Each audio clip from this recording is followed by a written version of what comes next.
본문의 내용이 좀 길긴 하지만 같이 읽어보겠습니다. 그러면 어떠하냐? 우리는 나으냐? 결코 아니라. 유대인이나 헬라인이나 다 죄 아래 있다고 우리가 이미 선언하였느니라. 기록된 바 의인은 없나니 하나도 없으며 깨닫는 자도 없고 하나님을 찾는 자도 없고 다 치우쳐 함께 무익하게 되고 선을 행하는 자는 없나니 하나도 없도다. 그들의 목구멍은 열린 무덤이요 그 혀로는 속임을 일삼으며 그 입술에는 독사의 독이 있고 그 입에는 저주와 악독이 가득하고 그 발은 피 흘리는데 빠른지라. 파멸과 고생이 그 길에 있어 평강의 길을 알지 못하였고 그들의 눈앞에 하나님을 두려워함이 없느니라 함과 같으니라. 우리가 알거니와 무릇 율법이 말하는 바는 율법 아래에 있는 자들에게 말하는 것이니 이는 모든 입을 막고 온 세상으로 하나님의 심판 아래에 있게 하려 함이라. 그러므로 율법의 행위로 그 앞에 의롭다 하심을 얻을 육체가 없나니 율법으로는 죄를 깨달음이니라. 이제는 율법에 하나님의 한 의가 나타났으니 율법과 선지자들에게 증거를 받은 것이라. 곧 예수 그리스도를 믿음으로 말미암아 모든 믿는 자에게 미치는 하나님의 의인이 차별이 없느니라. 모든 사람이 죄를 범하였음에 하나님의 영광에 이르지 못하더니 그리스도 예수 안에 있는 속량으로 말미암아 하나님의 은혜로 값없이 의롭다 하심을 얻은 자 되었느니라. 이 예수를 하나님이 그의 피로써 믿음으로 말미암는 화목제물로 세우셨으니 이는 하나님께서 길이 참으시는 중에 전에 지은 죄를 간과하심으로 자기의 의로우심을 나타내려 하심이니 곧 이때에 자기의 의로우심을 나타내사 자기도 의로우시며 또한 예수 믿는 자를 의롭다 하려 하심이라. 아멘. 오늘 하나님의 의에 대해서 말씀을 나누려고 합니다. 지난 시간 이제 로마서 2장을 통해서 하나님의 그 심판, 특히 현재적 심판과 또 장래에 있을 그 심판에 대해서 말씀을 좀 나눴습니다. 사실 로마서 1장 18절에서부터 3장 20절까지는 이 심판에 대한 단락입니다. 이 장절을 이 구분할 때 사실 좀 그렇게 구분했으면 참 좋았을 텐데 그렇지 않아 가지고 우리가 이제 1장 읽고 2장 읽고 3장 읽고 이러다 보니까 어떤 맥락이 좀 끊어지는 부분이 있어요, 성경이. 근데 이제 단락적으로 볼 때 로마서 1장 18절서부터 3장 20절까지는 하나님의 심판에 관한 굉장히 분량적으로 커요. 그러니까 신약 어디에서도 이렇게 길게 하나님의 심판에 대해서 얘기하고 있는 단락은 없습니다. 우리가 주목해야 될 이 심판의 메시지는 그거였죠. 하나님의 그 심판이 이미 시작되었을 뿐만 아니라 또 현재 진행되고 있고 또 앞으로 있을 것이다. 그러면 우리가 생각하기를 그 현재 심판을 받고 있는 사람은 앞으로 최종적인 심판에서 면제가 되느냐? 세상 법은 그렇잖아요. 소급되지 않잖아요. 무슨 교도소 갔다 왔어요. 예를 들어서 죄를 지었어요. 그러면은 그걸로 이제 끝난 거잖아요. 더 이상 뭐 없는 거잖아요. 죄값을 받을 필요가 없잖아요. 그런데 성경은 그렇게 얘기하고 있지 않습니다. 현재적 심판은 현재적 심판이고 그 모든 심판의 어마운트, 총합을 마지막에 가서 또 받습니다. 이중적 심판이에요. 그러니까 굉장히 무서운 겁니다. 이게 왜 그런지 아세요? 하나님은 완전하시기 때문에 그래요. 그래서 심판도 완벽하고 완전하다. 어떤 분들 그렇게 생각할지 모르겠어요. 나 여기서 그냥 심판 받았으니까 된 거 아니냐? 절대로 되지 않았습니다. 이게 문제입니다. 그러면서 우리가 이제 그 1장 18절로 3장 20절에 나오는 내용 가운데 누가 하나님의 심판의 대상이 되느냐라고 하는 것들에 대해서 1장도 언급하고 있고 2장도 언급하고 있고 3장도 언급하고 있습니다. 1장 21절로 21절과 28절에 보면은 하나님의 심판에 처한 사람들의 특징 세 가지를 나타내고 있는데 하나님을 알되 하나님을 영화롭게 하지 아니하며 첫 번째입니다. 그 다음에 감사하지도 않고 하나님을 알지만 하나님께 예배하지도 않고 영광을 돌리지도 않고 감사하지도 않는 사람들. 결과적으로 그 생각이 허망해지고 미련한 마음으로 이제 어두워졌다고 마음이 미련함으로 얘기하고 있어요. 그러면서 그들이 마음에 하나님 두기를 싫어했다 이렇게 얘기하고 있습니다. 여러분 이게 하나님 두기를 싫어하는 것 이게 남의 얘기가 아닙니다. 우리가 어떤 일을 할 때 마음에 그런 생각이 들잖아요. 이거 하나님 싫어하시는지 알아요. 근데 어떻게 합니까? 우리가 기도하죠. 간절히 기도합니다. 하나님 한 번만 눈 감아주세요. 하나님 잠깐 저기 가 계세요. 그리고 결산은 나중에 할게요. 하나님 제가 어차피 회개할 거니까 그냥 지금 저를 좀 냅둬요. Let it be. 내비두세요. 나중에 하나님 다 회개하면 되잖아요. 나중에 하면 되잖아요. 그런데 문제가 뭐냐면은 하나님을 그 마음에 두기 싫어하면은 상실한 마음, 유기된 마음이 되는 거예요. 하나님께 버림받은 마음이 되는 거예요. 그래서 온갖 합당치 않은 일을 행하면서도 그것을 깨닫지 못하는 그런 큰 문제가 생기는 것이죠. 1장 21절로 28절은 이 증상 세 가지를 얘기합니다. 그리고 이제 2장 4절에 가면은 이렇게 얘기합니다. 혹 내가 하나님의 인자하심이 너를 인도하여 회개하게 하심을 알지 못하여 그의 인자하심과 용납하심과 길이 참으심이 풍성함을 멸시하느냐. 뭡니까? 죄라는 것을 알지만 죄로부터 돌아서지 않는 거예요. 계속 사인이 옵니다. 여러분 하나님이 우리에게 사인을 보내세요. 신호를 보내세요. 마치 건강에 이상이 생기면 어떤 신호들이 오잖아요. 그런데 차라리 어떤 환란이 오고 뭐 몸이 뭐 문제가 갑자기 생기고 뭐가 부러지고 그러면은 하나님이 나에 대한 응보를 하시나 보다. 그래서 이렇게 돌이키는 수가 있어요. 대가 약하신 분들은 빨리빨리 돌이키시는데 강팍한 분들은 그것도 안 됩니다. 뭐 그럴 수도 있지. 이거 우연의 일치야. 이렇게 생각을 하고요. 심지어는 건강에 적신호가 이렇게 켜졌는데도 계속 고집스러운 분들이 있죠. 제가 이제 그 4월 달에 병원을 가가지고 이제 검진을 받았어요. 뭐 간단한 검진이었어요. 그런데 이제 사실은 작년 연말에 제가 좀 어지럼증이 와가지고 1월 달에 입원을 좀 했었잖아요. 그때 이미 이 적신호가 켜졌었어요. 모든 검사를 다 했거든요. 그래서 하였던 얘기가 뭐냐면은 2시간씩 운동을 하라는 거였어요. 사실은 운동을 꼭 해야 된다고. 그래야 어지럽지도 않고 몸에 어떤 밸런스가 맞을 거다. 그런데 이제 무시했죠.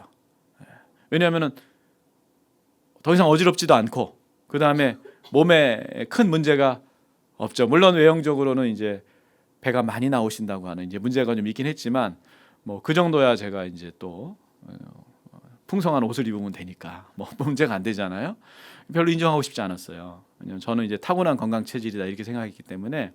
그리고선 4월 달에 가서 혈액 검사를 딱 받았는데 모든 것이 하이 모든 것이 하이. 의사가 처음 보는 의사 선생님이 저를 이렇게 보더니 그러더라고요. 어떻게 하시려고 그러시냐고. 그러더니 초면에 제 배를 갑자기 잡는 거예요. 이거 어떻게 하실 거냐고. 의사가 환자 뱃살을 잡고 출렁이면서 이거 어떻게 하실 거냐고. 큰일 났다고. 그러면서 한숨을 쉬는 거예요, 의사가. 그러더니 자기 배를 이렇게 하면서 저보다 연세가 많으셨거든요. 나 의사 이렇게 바쁜데도 나 건강하게 살라고 나 운동하고 그러는데 당신 운동 안 하면 당신 큰일 난다. 큰일 난다 정말. 그러면서 뭐 고지혈, 콜레스테롤 뭐 모든 것들이 이 상위에 있는 거를 얘기하는 거예요. 좀 있으면 당신은 병원 갈 일뿐이 없다. 이러면서 겁 아닌 겁을 주는 거예요. 제가 어떻게 해야 될까요? 또 고집스럽게 뭐 입맛도 좋고 뭐 내가 좀 아무 문제 없으니까 또 고집스럽게 또 우기는 거예요. 또 우기는 거예요. 그리고는 의사 말이 꼴보기 싫으니까 의사도 꼴보기 싫고 의사 말도 듣기 싫으니까 한 1년, 2년, 3년 병원을 안 가버리는 거예요. 그럴 수 있잖아요. 그럼 어떻게 될까요? 그분이 찾아오시는 거죠. 암이 찾아오던 뭐가 찾아오던 찾아오는 중풍이 찾아오던 찾아오는 것이죠. 여러분 하나님이 우리를 향해서 끊임없이 메시지를 보내십니다. 다른 메시지가 아니에요. 죄로부터 돌아서라. 내가 너희에게 말하고 있는 죄로부터 돌아서라. 왜냐? 그 죄 때문에 결국은 너희 영혼이 패망할 것이다. 뿐만 아니라 패망하는 그 과정에 뭐 갑자기 뭐 아무것 죄로 인한 아무런 결과 없이 그냥 어느 날 심판대에 딱 서가지고 패망 이게 아니라 심판대 앞에 가기까지 수많은 죄로 인한 고통과 고난과 슬픔과 아픔이 올 텐데 너 어떻게 하려고 그러니? 너 어떻게 하려고 그래 도대체? 어떻게 하려고 그래? 여러분 우리 부모들은 인생을 살아봐서 알잖아요. 여러분 인생을 자녀들이 제일 편하게 사는 방법이 뭡니까? 솔직히 저는 단언할 수 있어요. 공부하는 거다. 공부하는 거다. 뭐 하루에 30만 원짜리 일당 있습니다. 제가 알고 있는 건설업 가운데는요, 하루에 80만 원짜리 일당이 있더라고요. 그게 뭐냐면 그 철골 그거 조립하는 거 있잖아요. 거기 꼭대기 올라가 가지고 조립하시는 분들 있죠. 예. 보기 참 힘든 분들이에요. 그분 일당 80만 원이라는 걸 제가 알고 있어요. 대단한 직업 아닙니까? 단순 직업으로 계산하면 38, 24, 2,400만 원. 예. 우리 김세 집사님 웃으시는데 예. 제가 집사님한테 집사님 그거 하시죠 이렇게 말씀드릴 수 있을까요? No. 왜요? 하다가 그건 조금만 사고 나면 죽는 거예요. 그리고 이 여름에 거기 올라가 가지고 공사를 한다는 거는 보통 이 마인드와 보통 체력과 이게 아니면 80만 원이나 800만 원을 줘도 몇 시간도 하지 못해 가지고 무서워서 벌벌 떨어 가지고 앰뷸런스 불러야 돼요. 헬기 불러야 되고 감당이 안 되는 것이죠. 그런데 사실 공부하면 길이 많거든요. 우리가 알고 있잖아요. 그래서 자녀들하고 관계가 그렇게 나빠짐에도 불구하고 무슨 얘기를 할 수밖에 없어요. 제발 공부해라. 제발 공부해라. 그럴 수밖에 없는 거거든요. 여러분, 하나님이 우리에게 뭐라고 말씀하실까요? 제발 공부해라? 아니요. 딱 한 가지를 얘기하십니다. 죄로부터 제발 돌아서라. 나 기다리고 있거든. 나 인내하고 있거든. 근데 문제가 뭐냐면은 우리가 영원히 살질 못해요. 그게 문제예요. 그러니까 더 늦기 전에 돌아서라. 너의 삶에 더 문제가, 여러분 건강을 제가 옛날에 그거 잘 몰랐는데요. 어떤 임계치가 있더라고요. 건강에도. 그 임계치가 넘어간다는 건 뭡니까? 질병이라는 거죠. 그 질병으로 인해서 장기가 손상이 돼요. 그래서 회복이 돼요. 그럼 어떻게 되죠? 옛날만큼 됩니까? 안 되던데요. 제가 전방위 십자인대 수술을 받았어요. 사실은 제가 이 하체가 굉장히 튼튼한 사람이에요. 어려서 공부 안 하고 축구만 해가지고 다리 아프지 않는 사람인데요. 이 수술 2번 딱 받고 나니까 근력이 현저히 떨어져요. 물론 제 기능합니다. 붙어 있습니다. 그런데 문제가 뭡니까? 오른쪽 다리 왼쪽 다리 지금 보면 차이가 나요. 말라가고 있어요. 왼쪽 다리가. 어쩔 수 없어요. 그거는. 한번 고장 나면은 그 다음에는 처음으로 돌아가지 않는다. 하물며 인생이라는 것이 죄로 인해서 넘어지고 망가졌어요. 하나님 물론 회복시키시죠. 그런데 망가지기 이전의 상태로 돌아갈 수 있을까요? 과연? 우리 영혼의 상태는 그렇게 될지 모르겠지만 삶의 모습은 그럴 수가 없는 거예요. 삶의 모습은 그게 되지가 않는 거예요. 그러니까 하나님은 계속 우리에게 시그널을 보내는 거예요. 로마서 2장 4절이 그거예요. 혹 내가 하나님의 인자하심이 너를 인도하여 회개하심을 알지 못하느냐. 회개하라고, 돌아오라고, 더 이상 거기서 삶을 망치지 말라고 말씀하시는데 참 우리가 고집스럽죠. 그래서 무시하고 멸시하고 갈 때까지 가보겠다고 그런 마음이 있는 것입니다. 그러면서 오늘 이 말씀 3장에 보면 11절과 18절입니다. 깨닫는 자도 없고 하나님을 찾는 자도 없고, 또 뭐라고 얘기하냐면 그들 눈앞에 하나님을 두려워함이 없다. 5가지를 얘기하고 있어요. 여러분 영적 건강을 이걸로 체크하시면 됩니다. 내가 지금 하나님의 어떤 특별한 체험이 없다 할지라도 이 5가지 증상이 내 삶에 없다면 여러분은 영적으로 건강한 것이고 하나님과 아주 친밀한 관계인 것이에요. 그러나 이 5가지 중에 뭐가 걸리면은 여러분 점검하셔야 돼요. 첫 번째 뭐였습니까? 하나님을 알되 하나님을 영화롭게 하지 않는다. 그 다음에 감사하지 않는다. 심지어 뭡니까? 하나님을 그 마음에 두기 싫어한다. 자꾸 하나님을 감추고 싶은 거예요. 하나님 눈에서 벗어나고 싶은 거예요. 왜? 내 마음대로 하고 싶으니까. 그 다음에 또 뭘 얘기했어요? 회개하지 않는다. 뭔가 내가 이게 잘못됐지 깨달았는데 그거 내가 깨달은 게 아니에요. 우리는 죄를 깨닫지 못합니다. 여러분 그걸 아셔야 돼요. 왜 죄인이 죄를 지을까요? 죄라는 자각 자체가 없어요. 어느 순간 되면은 그게 죄라는 걸 몰라요.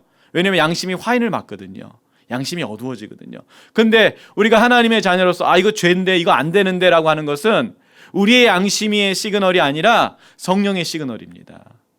그러면 어떻게 된다는 거예요? 그때는 빨리 하나님 제가 돌아서겠습니다. 하나님 제가 잘못을 구합니다. 이거 잘못에 대한 용서를 구합니다. 이렇게 돌아가야 되거든요. 그 다음에 이제 하나님을 찾지 않는 것. 그 다음에는요, 심지어 하나님에 대한 두려움이 없는 것, 경외함이 없는 것이죠. 이것이 하나님의 현재적 심판에 직면하고 있는 사람들에게 나타나는 증상인 것입니다. 여러분, 하나님을 찾지 않으면 진리를 깨달을 수 없어요. 하나님을 찾지 않으면 구원도 알 수가 없습니다. 영생도 알 수가 없어요. 뿐만 아니라 하나님이 정하신 죄가 뭔지도 모릅니다. 하나님의 심판이 뭔지도 전혀 알 수가 없기 때문에 계속 심판받을 짓을 하는 것이죠. 여러분, 인생이라고 하는 것이요, 이 아이들 때서부터 죽을 때까지 존재적 고민을 하면서 사는 것이 인생의 근본적 문제라고 저는 생각을 합니다. 어디서 와서 왜 살고 어디로 가는지, 적어도 삶의 의미에 대해서 고민하지 않습니까? 근데 그게 풀리지 않으면 사람은 굉장한 공허함을, 인생의 무상함을 느껴요. 여러분, 이 마약이 금지된 국가에서 마약을 하는 사람들의 특징을 아세요? 우리나라 같은 마약 금지 국가에서 마약을 누가 할까요? 보통 보면 누가 하는 것 같으세요? 일반인이 해서 마약을 걸리는 경우는 드물어요. 돈도 없고 그런 여력도 없어요. 여가도 없어요. 마약도 보니까 약이라 이게 여가가 있어야 먹는 거지, 돈 있어야 먹는 거지, 이게 안 되더라고 우리나라는. 근데 보면은 누가 걸립니까? 연예인들 내지는 재벌들. 왜 걸릴까 생각하면서, 특히 재벌들 왜 걸릴까? 왜? 우리가 보기에는 부러울 게 없잖아요. 이게 다 가졌잖아요. 다 가졌잖아요. 근데 왜 할까요? 결국은 쾌락을 쫓는 것이고, 그 쾌락 이면에는 인생의 의미가 없는 거예요. 인생의 의미가 없어요. 존재 가치가 없는 거예요. 그러니까 삶이, 마음이 공허하고 뭐 인생에 재밌는 게 없는 거예요. 마음이 공허하니까.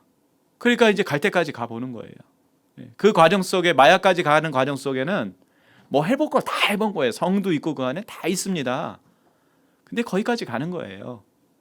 그래서 어떻게 합니까? 인생의 의미를 찾았습니까? 차라리 마약 맞고서 인생의 의미를 찾았다면은 뭐 그럴 수도 있겠다. 근데 어떻죠? 여전히 못 찾습니다. 여전히 못 찾아. 여러분 아셔야 돼요. 하나님이 없으면 영원이라고 하는 그 존재가 존재하지 않으면 인생이라고 하는 이 유한한 인생은 삶의 어떤 의미나 목적도 발견하기가 되게 어렵다라고 하는 거예요.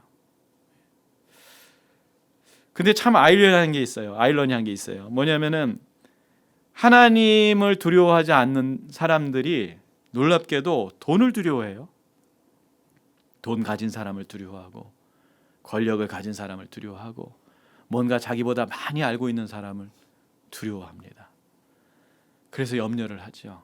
염려를 해요. 하나님을 두려워하지 않는데 놀랍게도 죽음을 두려워합니다. 그리고 심지어는 귀신을 두려워해요. 귀신이 어떻게 할까 봐. 그래서 제가 굉장히 아이러니한 게, 많이 배우신 분들은 점집에 안 다닐 것 같거든요. 그런데 우리나라에서 대박치는 점집은 다 강남에 있더라고요. 거기 누가 드나드나 봤더니 고학력자들이 드나들더라고요. 너무 웃기는 거예요, 제가 봐서는. 왜냐하면 그런 데는 초등학교 나오신 분들이나 이렇게 배움이 없으신 분들, 무지한 분들이 그런 데 드나들어야 될 것 같은데, 그게 아니라 고학력자들이, 많이 가진 분들이, 심지어 국회의원들이 거길 드나드는 거예요. 그러면서 뭐 하나씩 받아오더라고요, 노란 종이에. 그래가지고 그걸 또 팬티에 넣어갖고 댕겨야 된다나? 팬티에 넣어갖고 댕기고, 안 보이는 지갑에 넣어갖고 댕기고 이러면서 부적이라고 그러죠. 그 부적의 의미가 뭡니까? 악한 기운으로부터 자신을 보호한다는 거. 이런 개념으로 그걸 열심히 갖고 다녀요. 몇 천만 원짜리도 있대요. 그게 몇백에서 몇 천만 원. 놀랍죠. 그거를 또 돈 주고 사가지고, 내가 나한테 갖고 오면은 한 10,000원이면 다 이렇게 해줄 텐데, 할렐루야 이렇게 써가지고 다 주면 되는데 그걸 너 갖고 댕기면서 자기에게 아무 일이 일어나지 않을 거라고. 그 이면에 뭐가 있는 겁니까? 두려움이 있어요. 두려움이 있어요. 사람은 그런 존재예요. 그런 존재. 여러분 아셔야 됩니다. 하나님을 두려워하지 않으면 여러분 많은 것들을 두려워하시게 될 거예요. 저도 두려움이 굉장히 많았던 사람이에요. 왜냐하면은 제가 8살 때 아버지가 돌아가셨잖아요. 그리고 이제 재혼을 하셨잖아요. 근데 그 새아버지와 제가 친밀감이 없었어요. 그 이유 중에 하나가 뭐냐면 새아버지가 언젠가 떠날 수 있다는 생각이 자꾸 드는 거예요. 그러니까 뭐가 두려웠냐면요, 저희 어머니가 아버지처럼 일찍 돌아가시면 어떡하냐라고 하는 게 굉장한 두려움이었어요. 그래서 아버지하고 지방에 이제 요 시즌이 되면은 장사를 하셨기 때문에 도매상을 했기 때문에 수금을 다녀요. 지방으로 목포로 어디로 자가용을 타고 수금을 다니시거든요. 그러면 저는 완전히 이 티는 못 냈지만 이 마음의 두려움이 엄청난 두려움이 몰려오는 거예요. 온갖 상상이 다 돼요. 교통사고 나면 우리는 어떻게 되는 거야? 그 동생들 쳐다보면 답이 안 나오는 거예요. 이것들 보면은 답이 안 나오고 우리 삼촌을 믿을 수 있을까? 우리 이모를 믿을 수 있을까? 근데 믿을 수가 없어요. 우리 삼촌 이모는. 그러니까 이 엄청난 두려움에 휩싸이는 것. 예. 여러분, 그런 두려움에 익숙해지다 보니까 사람이 두렵기 시작했어요. 예를 들면 중학교를 갔는데 좀 이렇게 주먹 센 애들이 두려운 거예요. 무서운 거예요. 예. 선생님 중에서도 어떤 분들 너무 무서운 거예요. 사람이 무서워지기 시작하는 거예요. 사람이 무서워지는 거예요. 정말 예수님 안 만났으면 저는 일생 그 두려움에, 혹시 여러분 두려움에 휩싸여 보신 분 있으세요? 정말 이해하기 힘든 공포입니다. 이제 그게 어디까지 가는 거냐면 공황장애까지 가는 거예요. 그게 공황장애까지.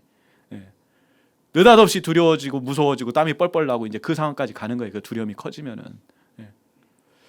근데 여러분, 두려움에서 자유할 수 있는 방법, 유일한 방법이 뭔지 아세요? 하나님을 두려워하는 거예요. 살거나 죽거나 하나님이 나를 주관하시기 때문에 내가 두려워할 분은 하나님밖에 없다. 그 믿음이 저한테 생기면서부터 저는 사람을 두려워하지 않아요. 심지어 조직폭력배도 두려워하지 않아요. 누구도 두려워하지 않아요. 왜 두려워하지 않을까요?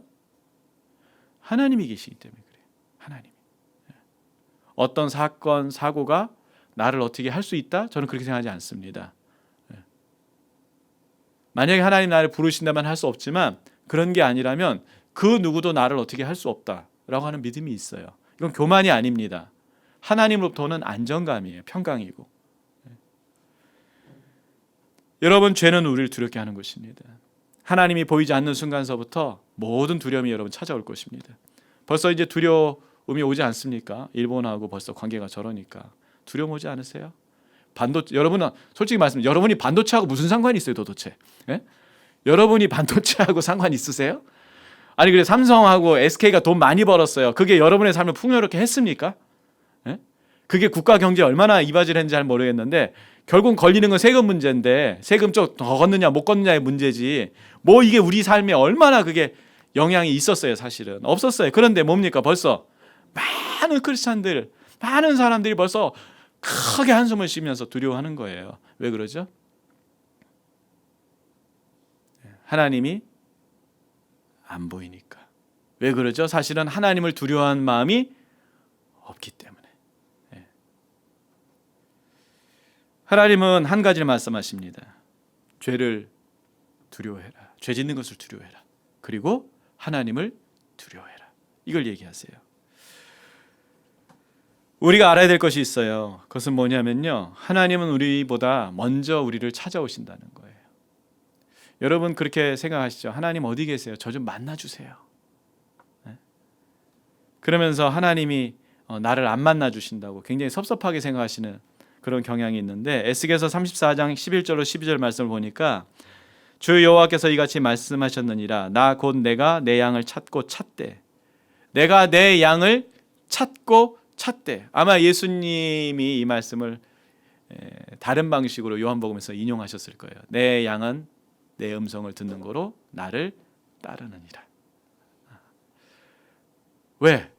주님이 먼저 하나님이 먼저 우리를 찾고 찾으셨어요. 여러분 이 시간에 앉아 있을 수 있다는 이유가 뭔지 아세요?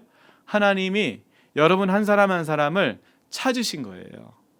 그래서 불러내신 거예요.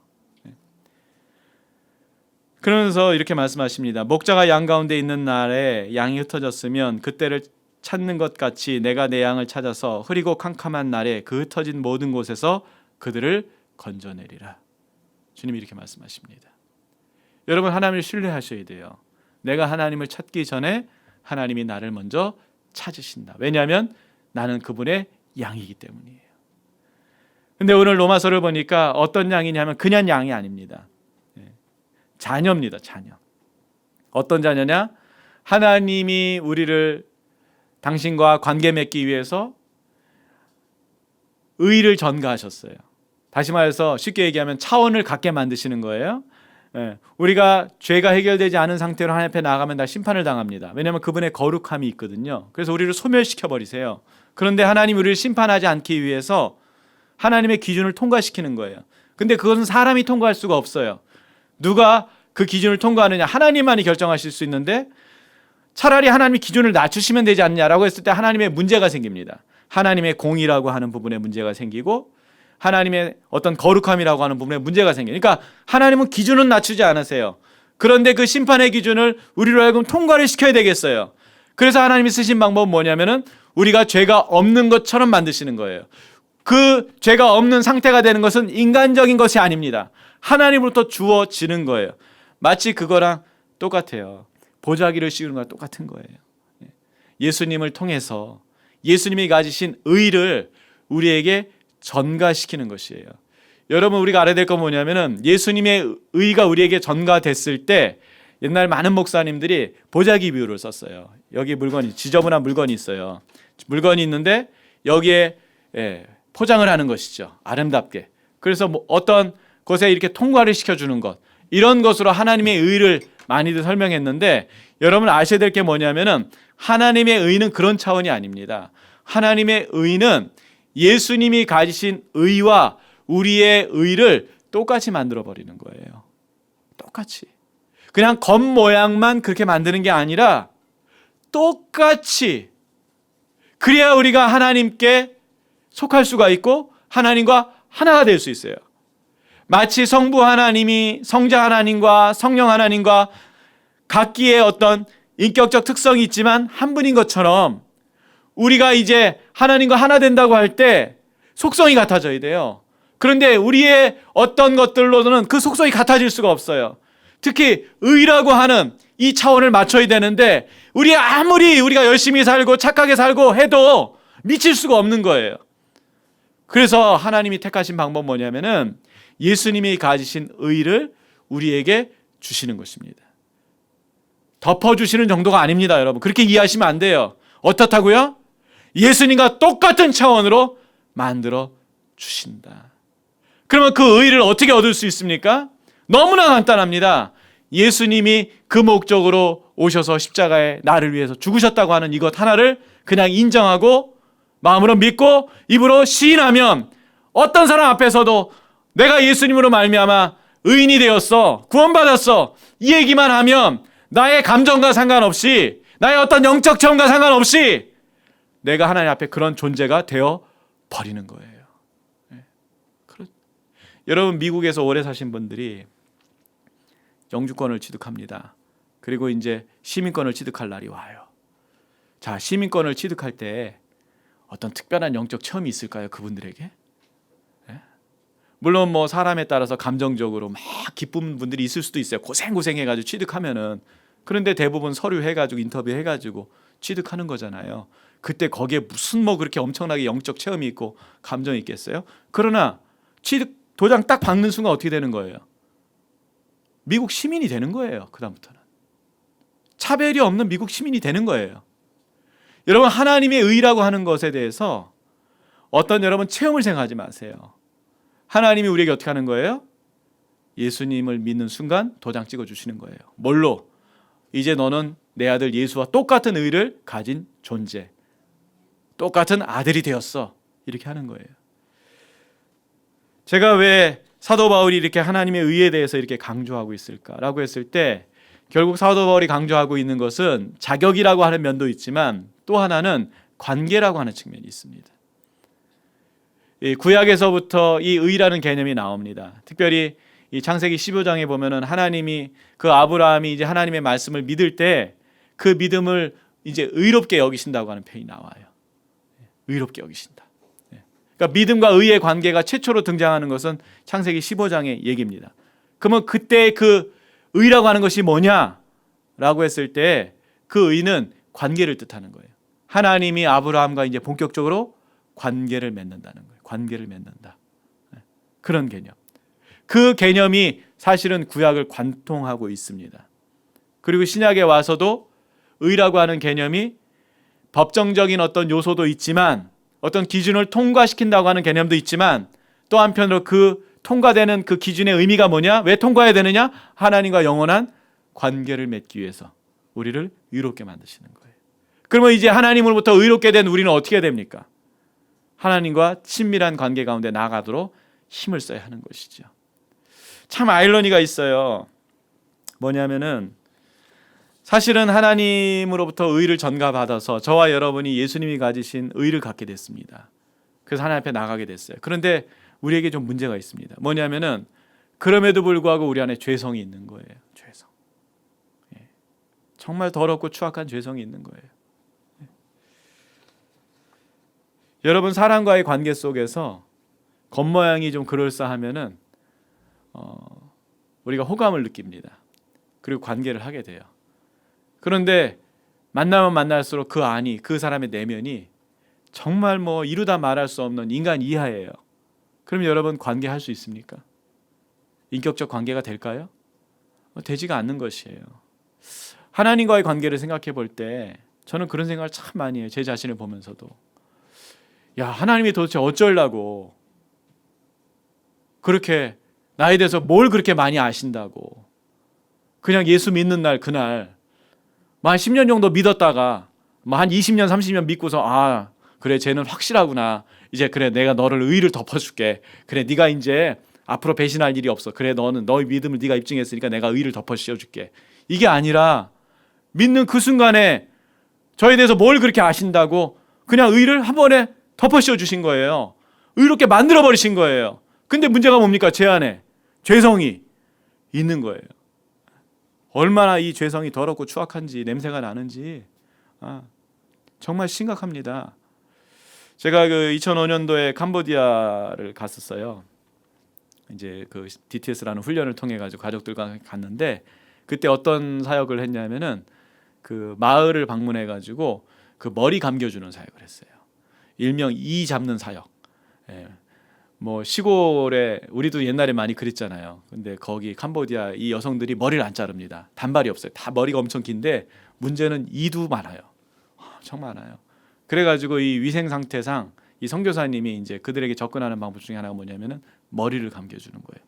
근데 요구 조건이 뭐냐면 장갑을 끼면 안 돼요. 맨손으로 머리를 감겨주는 거예요. 처음에 애들을 감겨줬어요. 애들. 그러니까 애들이 이제 막 머리 감겨주고 그리고 이 빗질 찬빗으로 빗질까지 해주는 거거든요. 빗질 착 하면은 보여주는 거예요. 그러면은 뭐 일을 보신 분들은 아시겠지만 벌써 이제 움츠러드시는 분 있죠. 못 본 분들은 그게 뭔가 그러는데 본 분들은 무섭습니다. 이게 장난이 아니에요. 아주 그냥 뭐 얼마나 튼실한지 이들이 아주 시커멓고 아주 튼실한 이들이 장난 아니에요. 이거 싹싹 비껴주면 애들이 시원해가지고 시원해가지고 막 뭐 집에서 부모가 머리 감겨줍니까? 후진국일수록 그 애들 안 챙기잖아요. 뭐 우리가 그냥 정성껏 머리 감겨가지고 빗질까지 다 해주고 막 뭐 심지어 핀도 꽂아주고 막 이러니까 애들이 좋아가지고 집에 가서 했더니 나중에 이놈의 엄마들까지 다 나와가지고 막 머리 감겨달라는데 애들은 어떻게 하겠는데 이 엄마들은 너무 무서운 거예요. 너무 무서운 거예요. 왜 무서울까요? 이 튀길까봐 막 감기면서 뭐 애들은 그래도 귀여운 맛이 하겠는데 이 엄마들 머리 막 떡져가지고 막 나오는데 얼마나 이 진짜 죄송하지만 감겨지면서 마음으로 눈을 감고 감았어요. 보고 싶지 않았어요 정말. 2011년도에 IT를 갔어요. 천막 난민촌에 제가 이 김월림 선교사님하고 같이 방문을 좀 했어요. 방문을 좀 해야 되겠기에 구호품 나눠주면서 방문했는데 천막에 딱 들어가는 순간 열기가 일단 60도입니다. 60도.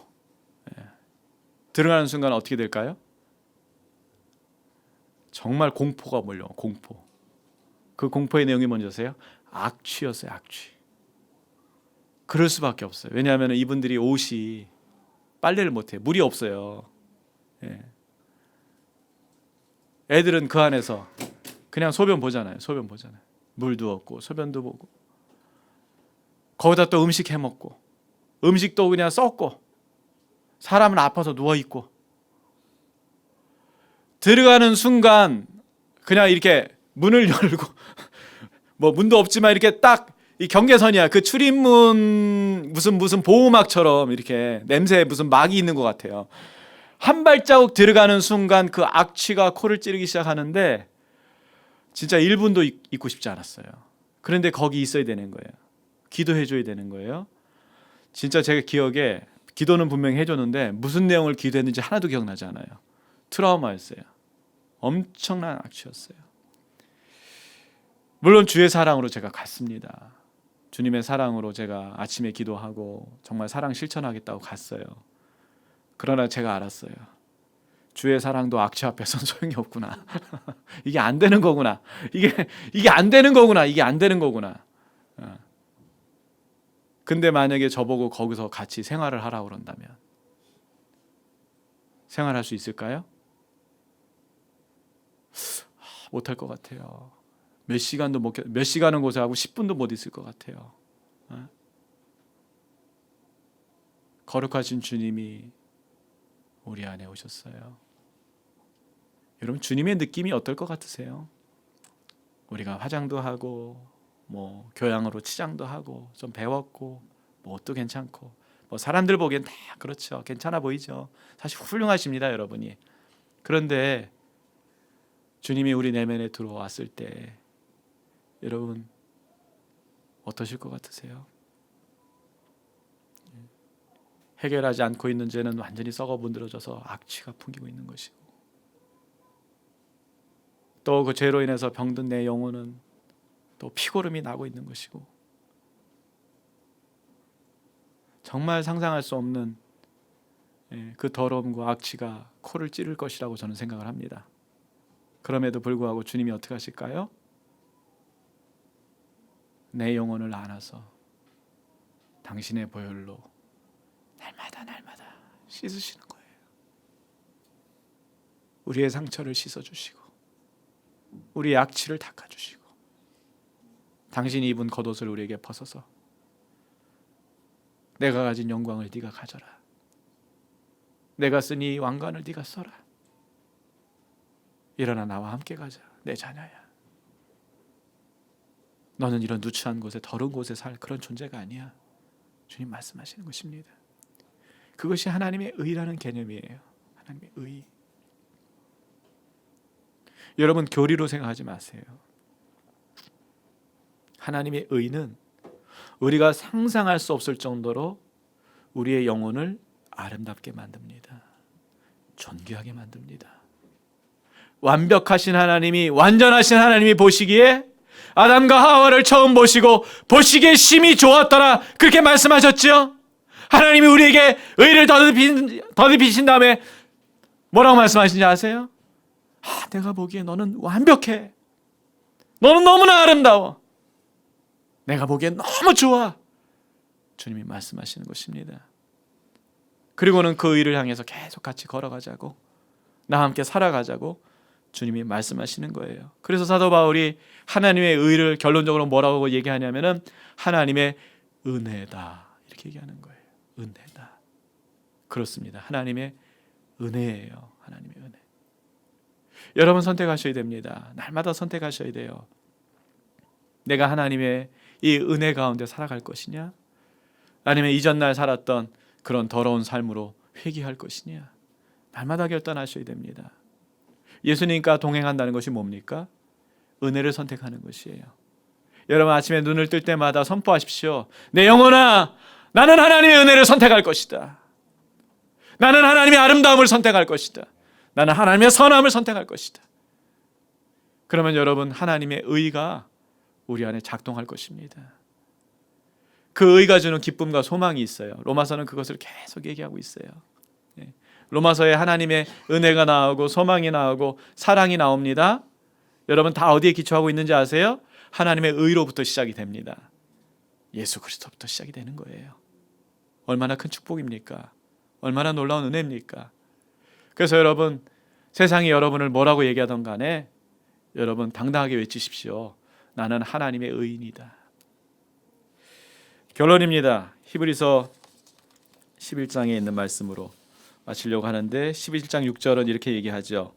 믿음이 없이는 하나님을 기쁘시게 하지 못하나니 하나님께 나아가는 자는 반드시 그가 계신 것과 또한 그가 자기를 찾는 자들에게 상 주시는 이이심을 믿어야 할지니라. 이 시간에 기도할 때 저를 이롭게 하신 하나님, 제가 하나님을 신뢰합니다. 제가 하나님이 저에게 베푸신 그 의를 제가 믿습니다. 주님, 그 의로 인하여서 제가 계속해서 하나님을 찾게 하시고 또 하나님이 원하시는 믿음의 자리에 설 수 있도록 저의 삶을 인도해 주십시오.